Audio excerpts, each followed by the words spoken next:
Assalamu alaikum. Welcome to my channel Femina Cooking Lifestyle. Today recipe அரிசி பாயாசம். எல்லா டைமும் இதுக்கு ஒரே மாதிரி செய்யாமல் இந்த மாதிரி ரைஸ் கீர் ஒரு நாள் செஞ்சு பாருங்க. டேஸ்ட் உண்மையாகவே ரொம்ப சூப்பராக இருந்தது. இந்த ஸ்வீட்டான ரெசிபியை எப்படி செய்யறதுன்னு பார்க்கலாமா? ஒரு கிளாஸ் பாஸ்மதி அரிசியை ஒரு 2 மணி நேரம் நல்லா ஊற வச்சு எடுத்துக்கிறேன். அரிசி ஒரு 100 கிராம் இருக்கும். அதுக்கப்புறம் ஆவின் பால் 1 லிட்டர் எடுத்திருக்கேன். அது கொஞ்சம் பொங்குற வரைக்கும் வெயிட் பண்ணலாம். ஒரு பிஞ்ச் வர அளவுக்கு குங்குமப்பூ எடுத்திருக்கேன். இதில் சூடான பால் சேர்த்துட்டு இதை கலந்து விட்டுறலாம். கலர் சூப்பராக கிடைக்கும். ஒரு மிக்சர் ஜாரில் பாஸ்மதி அரிசியை இந்த மாதிரி கொரகொரப்பாக அந்த மாதிரி அரைச்சிட்டு பால் பொங்கி வர்ற பாலில் நம்ம சேர்த்துக்கிடலாம். சேர்த்துட்டு இதை நல்லா கலந்து விட்டுருங்க. நல்லா வெந்து வரணும். அடிக்கடி கொஞ்சம் நல்லா மிக்ஸ் பண்ணி விட்டுட்டே இருங்க. இந்த கீர் ரெசிபிக்கு கண்டிப்பாக பாஸ்மதி ரைஸ் போடணும். அப்படி இல்லை அப்படின்னா ஜீரக சம்பா அரிசி யூஸ் பண்ணலாம். சில வெட்டிங்லலாம் பார்த்தீங்கன்னா கொஞ்சமாக கிளாஸில் ரைஸ் கீர் ஊற்றி வைப்பாங்க. டேஸ்ட்டு சூப்பராக இருக்கும். நீங்கள் வீட்டில் ட்ரை பண்ணீங்க அப்படின்னா அதை விட இது ரொம்ப அல்டிமேட்டாக இருக்குங்க. டேஸ்ட் உண்மையாகவே அவ்வளோ சூப்பராக இருந்தது.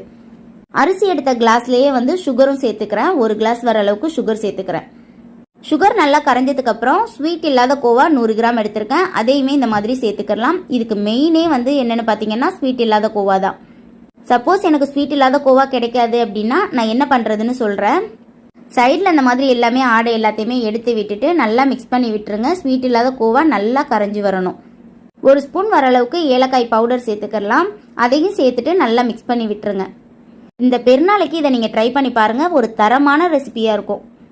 சாஃப்ரான் மில்க்கும் நம்ம சேர்த்துக்கலாம். சேர்த்துட்டு இதையும் நல்லா கலந்து விட்டுருங்க. உங்களுக்கு ஸ்வீட் இல்லாத கோவா கிடைக்கல அப்படின்னா மில்க் மேட் கண்டிப்பாக எடுத்துக்கோங்க. பெரிய டின்னாக இருந்தால் 1/2 டின் வர அளவுக்கு சேர்த்துக்கோங்க. சின்ன டின்னாக இருந்தால் ஃபுல்லாக சேர்த்துக்கோங்க. இது சேர்த்தாலுமே கோவாவோட டேஸ்ட்டை பாதி தான் எடுத்துகிட்டு வரும். முடிஞ்ச அளவுக்கு நீங்கள் கோவா இருந்தால் சேர்த்துக்கோங்க. டேஸ்ட்டு சூப்பராக இருக்கும்.